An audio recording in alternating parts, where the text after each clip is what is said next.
pits in Northumberland were shutting down, so a lot of the miners were moving to Mansfield, from the Yorkshire coalfields, the Northumberland, Scotland, Wales. But we've never been out of the village hardly where we used to live. We've been to Newcastle once to see a pantomime. And so then all of a sudden we're moving to Mansfield. Nobody had a clue what it was all about. And Garibaldi, you've seen Garibaldi, it hasn't changed. So that was a bit of a rude awakening to life. You can imagine when we moved to Mansfield, we all had broad Geordie accents. Nobody knew what we were talking about because we were probably the second wave of the migration. So most people had lived in Mansfield a couple of years and they sort of changed their accents. All the young people, not the adults. My dad was still more Geordie till he died. So yeah, it was just this place where people were taking the piss out of your accent. Very strange. And it seemed like a million miles away from where I had lived. I didn't really know where I was, to be honest with you, but it didn't really matter as a kid. There was a different dialect. People spoke differently. I always used people speaking in Geordie. I'd never seen a black person before when I saw Tony, because he was a friend of my brother's. So just stuff like that, really. And I know we're not from different countries and stuff, but everybody would just brought something to our heritage. The sad thing when I was thinking about the other day is, I'm a Geordie, I'm a true Geordie, but when my generation dies, there won't be any more Geordies in Clipstone, in the Mansfield area. And there won't be any Scottish people. There'll be, with Scottish heritage, obviously, but not actual people who travel in migration. I did write a play about languages heritage, which was about everyone coming into Mansfield and changing the culture of I sort of explain it is, if you've got a salad bowl and you've got all different vegetables in your salad bowl, I just see that as how it was. There was people who lived in Mansfield and then the Geordies came along and they're all just going in the salad bowl. So how they call it the melting pot in America, where they melt everything down and come out the same. That wasn't the case. It was a case of everybody being mixed up in mixed salad, you know what I mean? So you still had part of what you were, but you were also part of a bigger thing as well. That's how I see it. You can't always think of this community as supposed to knit. It's not fairy tale, is it? It seemed like people didn't play on the estate, just roamed around the estate, you know what I mean, looking for trouble all over the place. Yeah, it was a pretty brutal place to go down. There used to just be loads of us. We used to go together. We used to go that bird nesting, play hide and seek and stuff like that. Fight with people from Woodhouse. Bit of a war going on with Woodhouse, so you used to meet them in the woods. It was territorial, wasn't it? One of the funniest things we did, we walked all the way to Warsaw through the woods and right across. And we didn't like this guy who was with us, but we said, let's play hide and seek. And he was on. Hide and seek. We obviously just ran all the way back home. Been looking for us at Warsaw. So we got back and we started having a kick around. We've been playing for about an hour. And he came storming by, didn't even speak to us.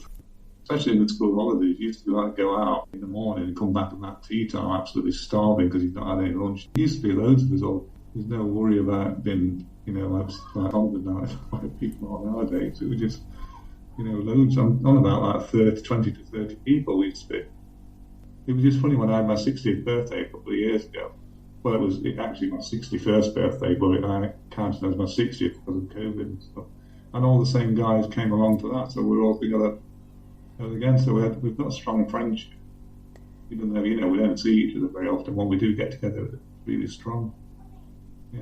And that was formed through playing together and also working down the pit together. When you work down the pit together, you want people to like you because they're going to look out for you. When you're doing something, say if you're setting a girder and the roof's a bit iffy, you want someone to be watching your back, and that's what. So you used to have a really close friendship. When I first went to pit, I was 16 and I used to be a mining craft apprentice. So I was lined up for management. Did that for about 3 years and I just packed it in. I didn't want to go into management. Just decided I just wanted to be a normal coalface worker. That's what. Because you could just mess around. You can imagine I was just a young bloke. I just started messing around with my friends. That's what we used to do. I mean, we used to work hard, but I I prefer that rather than going to college. I was something called the Fugate Ripper, and what we used to do was we used to follow the coal face. The coal face used to move forward as the cutting came back and forward cutting. The coal, everything moved forward. The arch girder is what they said. That's what I used to do. And so when we was like making the tunnel, where you could walk down, we used to make the tunnel. Easy way to put it. Yeah, we used to have 3 pieces of steel which we used to have to bolt together and then stick them and cover it in. It was really dangerous. One of those dangerous jobs that you get rid of. Yeah, it was red hot, about 100 degrees, be boiling. Used to sit there and just sweat. It was just crazy. Yeah. Typical shift. You say like day shift. Used to get up about 5:15. Get to the pit. Then used to get dressed. Used to go in the canteen, then go down the pit to 6:20. Then catch a train or a paddy, if you want to call it, to your coal fades. Used to travel far away, so people used to take hard to take. Basically, everybody used to take the piss out of it all the time. Every single minute, people were just taking the piss, trying to draw someone. It was quite cruel when I think back to it all. I don't think it was right. I honestly don't. I know I laugh about it because so many funny things happened, and I did so much to people. I've been, thinking back on it, it was just bullying, really. Some people's lives horrible because we used to take the piss all the time. And when you were there, when you were the victim, it was horrible, and you couldn't do anything about it because if you did, everybody just react to you all the time. So someone could say something really bad to you, and you wanted to kill them, but you couldn't say anything because if you did, everybody else would notice, and everybody would be saying it. So you'd have like half the pit taking the piss out of you. So you'd have to just grin and Well, I mean, obviously because I've gone into education and stuff, and obviously through the years I've learned a lot about bullying and about that. And I can't say I'm ashamed of it.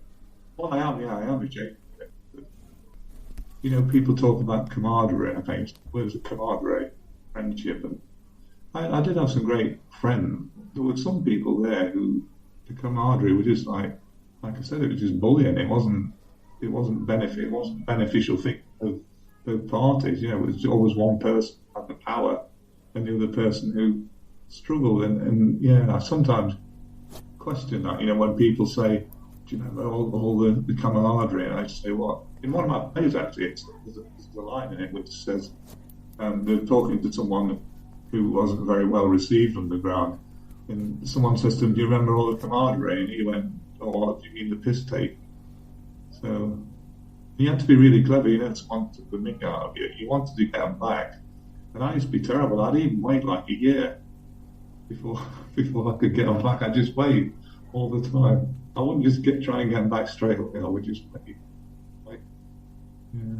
And I think it's quite telling, really, because I worked in a pit with 1,500 men, and not one person wasn't out as gay. Not one person out of 1,500 men. It's incredible, isn't it? When you think back, because you can imagine what stick they would have got. It would have been awful for them. There's obviously a lot of words that you did use on the ground, weren't very nice words. Like calling people gay, offenders and stuff like that. So it was a totally, when I think about it, it's totally unacceptable, really. The language and but it was of the time, I suppose. And I've learned a lot from it. But like I say, I do question myself. That's the first time I went down the pit. There was an Asian man there, and he was from India, and his name was Pete, but they used to call him Packy Pete. And I just remember on my first day, I was waiting to go back to the pit, and Pete was in the queue. He was a really nice bloke, and someone came up and said to me, him here? He says he doesn't even buy his kids presents at Christmas, and I always remember that. That's really racist, isn't it? And so racism was just, people used to just be racist. Yeah. So the racist, homophobic. God. Yeah. I think in industry, there's not really anything comparable now, I don't think, really, to how that works. Because you were underground and you're away from everyone else. There wasn't anybody else overhearing, like if you were working in a shop or something, And also, I always think that because we had black faces, because of the cold and stuff, I think people used to think, it was like a mask, like a theatre mask, where they were allowed to say what they want behind this mask. And some of the older people, they were like unbelievable. Yeah. So I remember when Boy George first came on the telly in 1982. He was on Top of the Pops, Boy George. I was like in awe of him, the persona he had. And then when I got to work, everybody was talking about him. The old blokes, the young blokes. Obviously, the old blokes were calling him all sorts of names. And then we became like new romantics because of that. And we started dressing like, well, not dressing like Boy George, but dressing in the fashion of New Wave and stuff like that. Like wearing like brightly coloured trousers and girls' sandals and things like that, and growing hair long and ponytails. So that, because some of the blokes were like, you could be in the shower, and I'd say if you walk behind the canteen, they'd say, "Why are you wearing your latest shoes?" They wouldn't let you near them in the shower to watch the back. That was funny. So unbelievable, isn't it? So ignorant and small-minded. Yeah. But it is funny because I can see you laughing. It is funny, but it's not appropriate, is it? I've flipped out a few times, and most people, lost it sometimes. and like got stuck in there was a few flies on the ground. Yeah, but yeah. It's all that sounds, when I'm telling you about it sounds really brutal, but at the time it didn't really feel brutal because, we were part of it. And I did feel sorry for people, like when people used to make fun of Pete, because he was Asian. I didn't used to like that. And Tony was on about before he was black, and everybody was just scared of him anyway, so if anybody took the mick out of him, he could sort them out anyway, he wasn't bothered. I think my best one was when I said I'd seen someone dancing in his bedroom in a red dress. But, because I'm a writer, I wasn't a writer at the time, but I'm really good at subplots. And this guy had said something about me, and I waited for ages thinking of something, because if I said something the next day, people wouldn't have believed me. This is how he was trying to get him back.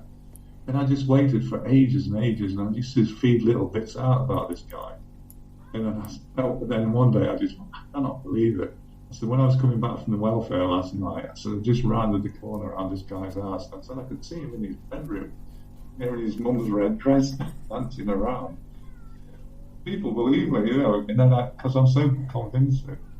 So every time I saw him, I was going, well, every time everybody saw him, they went, there's your red dress. So that's bad, isn't it? That's definitely part of the culture. In Clipstone, most people went to work anyway.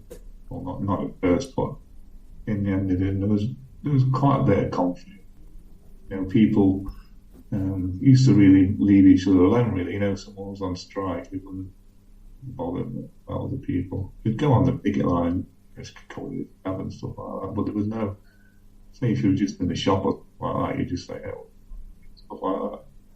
Yeah, that was my experience of it. It was like a really strange time because I didn't understand much about it.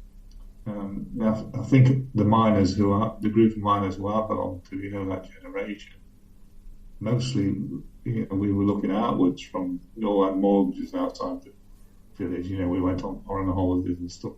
We were just like middle class people. You could afford to live in that way So, at the time I didn't realise, the devastation that it would leave behind. And that's not just because we didn't go on strike, there just wasn't enough communication between the government, Arthur Scargill, the scabs, and striking miners. There just wasn't there weren't the right conversation. It started off in conflict and ended in conflict, really. It weren't very nice, your mate's been on the picket line, make you feel bad about, going to work when they didn't.